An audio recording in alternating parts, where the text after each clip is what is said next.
This week's reset means a couple of things have changed in the game, also major class buffs and nerfs. I mean, we're talking about complete reshuffling of who's on top, who's on bottom.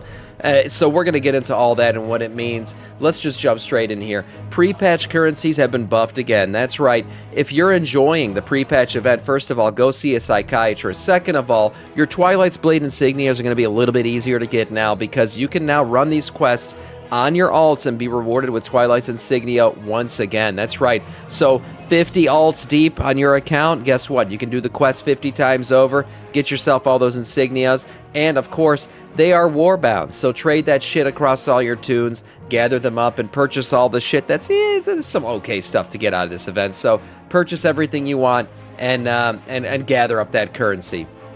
Also, this is the final week of Turbulent Timeways. That's right. And it ends with the greatest expansion of ever, Shadowlands. That's right. So we got Shadowlands Timewalking returning, which means we are getting the other side, Spires of Ascension, Plaguefall, Necrotic Wake, Sanguine Depths, and Halls of Atonement. You can go ahead and push for that final run of getting the cash, right? The little quest, 5 completed dungeons, do that shit, and get some of these mounts that are available thanks to Shadowlands and everything that it brings in terms of the store that you'll be able to buy from your Time Warp badges. So get these items. Of course, this is also the last week to get these mounts, right? For completing 5 weeks of the Turbulent Timeways buff. Obviously, if you're like at only 3 weeks at this point, it's too late. You can't get this buff anymore enough times to actually complete this quest. But the good thing is, all these mounts that are made available or as a reward from this quest will be made available later on with Time Warp badges. So no big deal. There's no real FOMO here. You're not missing out too much. You'll be able to get these things, so don't worry about it. Pug rating and Shadowlands. Yeah, those were the days for sure, right, Asher? Moving on to the free transmog that Blizzard promised us. It should now be available, guys. Post-reset, your free transmog that Blizzard promised they would give us because they recharged us for the transmog we had already applied before the new transmog system went live. That should be available now, so your next transmog that you do will be used, will automatically use your free transmog. So be careful if you don't want to use it yet. You want to set that thing up differently. However you want to do it, just make sure it counts, right? Use your free transmog, and thanks Blizzard for doing the right thing and getting us our transmog back. Also, there's something going on in Canada, believe it or not, and it looks like Blizzard's running a special event in Toronto. So it's called the Warcraft Midnight Presents Northrend Live. Mark it on your calendar, boys, for this epic event. Attendance is free, and the event will stream live for those who cannot attend in person. Northrend Live gathers creators, players, and fans of coast to coast to coast to coast for one immersive, high-energy experience, both in person and online. So what exactly is going to be going on in this event? Get face-to-face with creators and streamers. That makes me feel uncomfortable. Enter through the void for an immersive light projection experience, okay? Chance to attend and meet and greet the WoW Design team, the WoW Design lead, Toby Regani. Create new and lasting memories in your housing photo booth.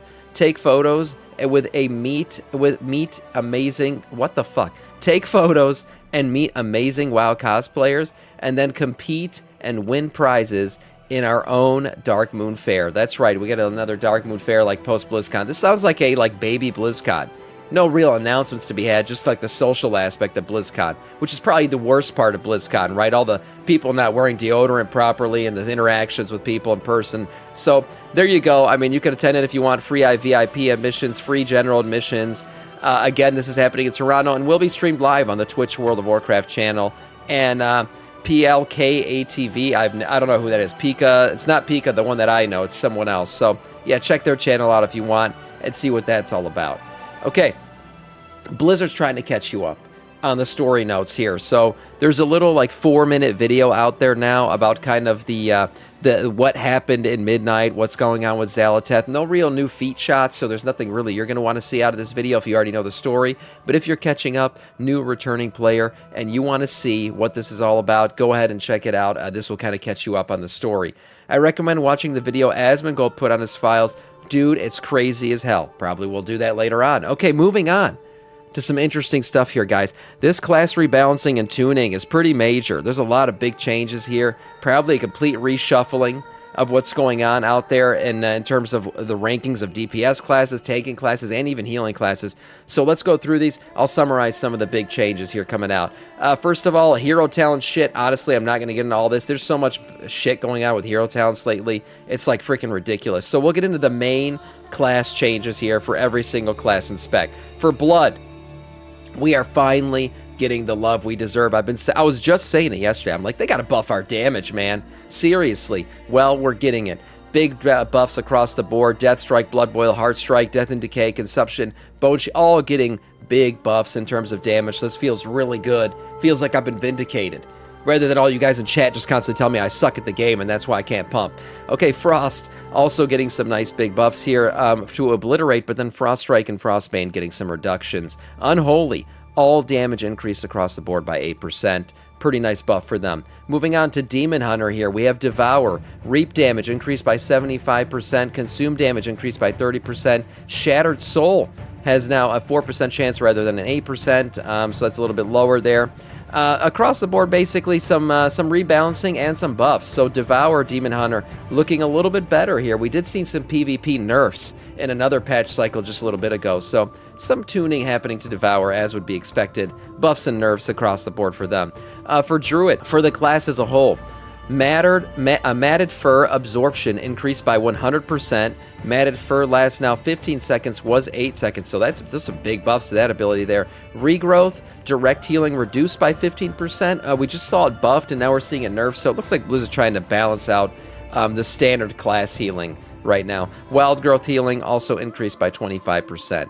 And then for Balanced Druid, we see some pretty good stuff here. Looks like some damage boost to a couple abilities here. So Balanced Druid getting some love here from the developers. Guardian also getting some love. You're going to notice a theme here. Really tanking specs in general, getting some nice damage boosts. We see a bunch of boosts to Mangled damage, Lunar damage, Moonfire damage, Red Moon damage, all getting buffed here. Also armor granted by Iron Fur getting buffed. So some nice buffs. A few other things here for Guardian. Guardian looking much better. Restoration Druid. Now, some developer notes here. The goal for these changes is to reduce Restoration Druid's power in dungeons while keeping them at a similar power level in raids. So it looks like they were just pumping too hard in dungeons. So a few rebalancing things here going on. Some buffs, some nerfs. Probably some rebalancing of melee single target versus multi-target healing. So that's what's going on there with Restoration. Moving on to Evoker. We see Devastation Evoker getting a nice damage increase. 10% across the board there for Devastation. Nice little buff for them. For Hunter, we see here a few changes, obviously, to their hero talents. For Hunter, Beast Mastery, this is a developer note, is continuing to overperform across all content. So we're bringing down their baseline power and Apex talent damage and making smaller adjustments to individual hero talents. For Marksmanship, it's getting a small bump in AoE, paired with a few other buffs. They believe that was underperforming from spells like Kill Shot and Volley, so those are now going to get buffed. And then for Survival, they say they're buffing up the Wildfire Bomb's single target damage bonuses to ensure it isn't being forgotten in the pack leader's single target rotation and tamping down Sentinel since it already overperforms and poised to gain a significant boost from Wildfire Bomb's single target damage bonus that they're giving it. So overall, there you go, some rebalancing. Beast Mastery, we just saw that. They're getting some nerfs. And then Marksmanship and Survival getting some buffs and rebalancing there. So looking good for the most part for Marksmanship and Survival. Beast Mastery was pumping its dick off. So I don't feel too bad for Bestiality Hunter. We'll see that kind of, rebalanced a little bit, maybe brought back in line. But I still think they're going to be pretty good going in this expansion. First expansion, I won't be playing Hunter. Interesting. I think Hunter's in a decent spot going forward. But we'll see. I'm here for Mage. We see some changes to Frostfire, Spellbringer, Sun Fury. Doc Dynamite, thank you for the sub, man. I appreciate that coming with the prime time for that one. Thank you, man. Death Knight of our Scourge. For Arcane, we see Arcane getting hit pretty hard here. A bunch of reductions and maybe some increases. But the main abilities here, Arcane Missiles, Arcane Blast, Arcane Explosion, Arcane Orb, getting an increase here, but we see Arcane Barrage, Arcane Missiles, Arcane Blast, Arcane Explosion getting reductions. Overall, the developer notes see here, we're looking to reduce Sun Fury Arcane single target output significantly, but don't want to sacrifice too much of what makes a hero talent tree exciting. So we're opting to reduce Arcane's baseline power while compensating with Spellbringer. So that's why you see these kind of main forefront arcane abilities getting some reductions here, while other ones are getting a few little boosts here. For fire, developer notes say we're reducing Sun Fury Fire's single target effectiveness slightly and compensating with some area damage bonuses by putting some more power into Ignite Mastery scaling. We're also taking some damage out of Fire Blast and Fireball and moving it into Pyroblast, which I love to see. I mean, you gotta love... As a fire mage, I just want to see Pyroblast pump, always. So Pyroblast, nice little increase there, 15%. Mastery Ignite, nice little increase of 33%. And then we see Fire Blast getting reduced. So some rebalancing here. I guess they're tuning it up. Single target damage was a bit too high for them. And then finally, we see Frost here. All damage dealt increased by 5%. So we see Frost Mage, particularly Frost Fire, has been overperforming in dungeon content for quite some time. So we're looking to reduce Frost's area damage power while putting some more power into its single target. So kind of opposite of what we're seeing with Fire. We're seeing single target buffed a little bit for Frost, and melee damage, or I should say multi-target damage is what I meant to say, getting a little bit of a reduction there.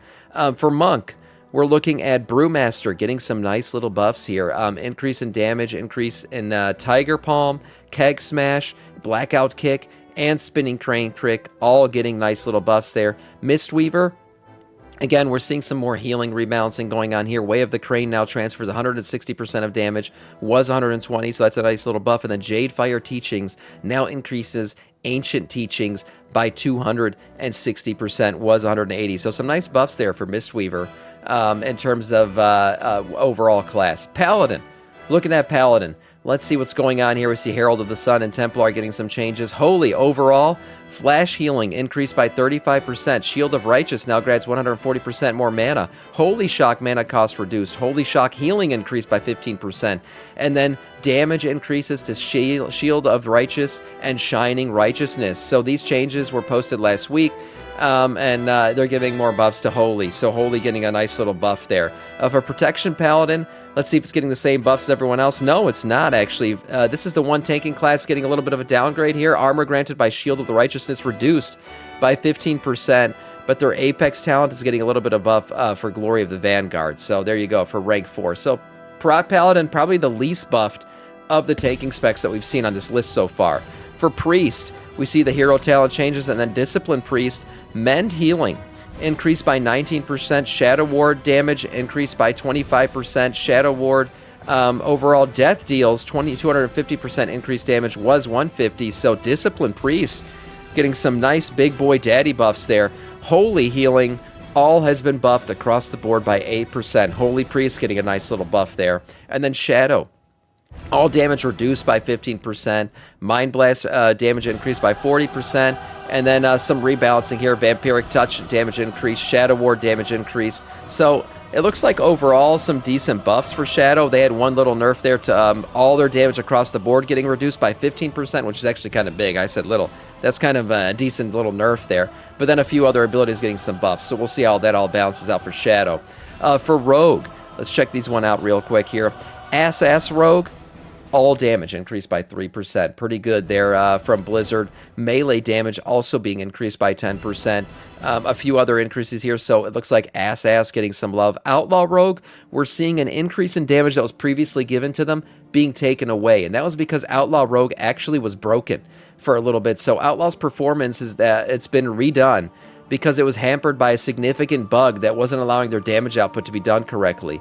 Now that's fixed, so now they've taken away that 15% damage buff they had given them, and then they're reducing melee damage by 10%. So some rebalancing going on there as Outlaw had a significant bug that was really affecting their damage output. And then Sub-Titty Rogue, getting those titties reduced by 8%. Oh no, damage reduction by 8% for Sub-Titty. So we'll see what happens there with them. Shaman, the only changes here are elemental damage reduced by 5% and lightning bolt damage reduced by 10%. Those are both for elemental Shaman. Warlocks.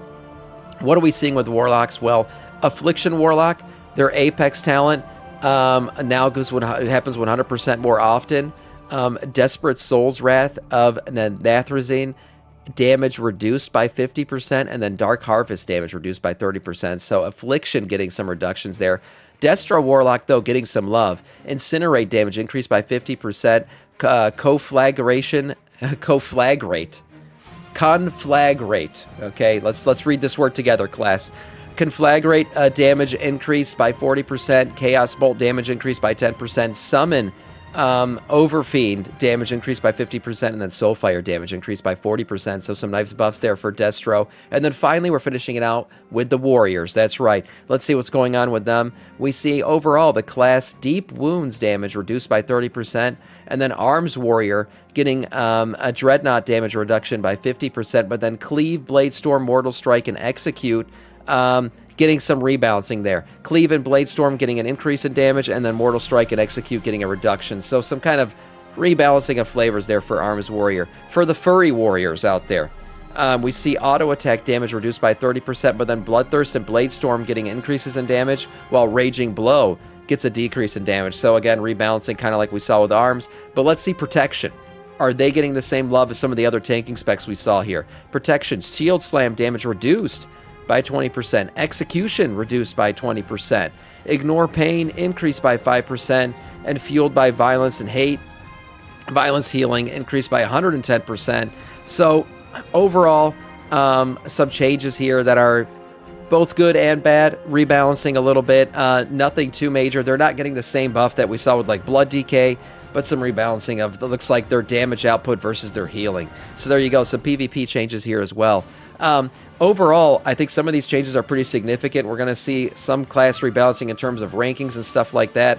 I love the tanking changes, giving us more damage. Thank God. Blood DK getting the love it deserved. Also, we saw Guardian Druid getting some nice love there in terms of tanking. We'll see what all this means as things get played out on the beta servers. Remember, these are for midnight, so this won't happen until the expansion actually goes live on the 12.0.1 side. But that is all for now in terms of news.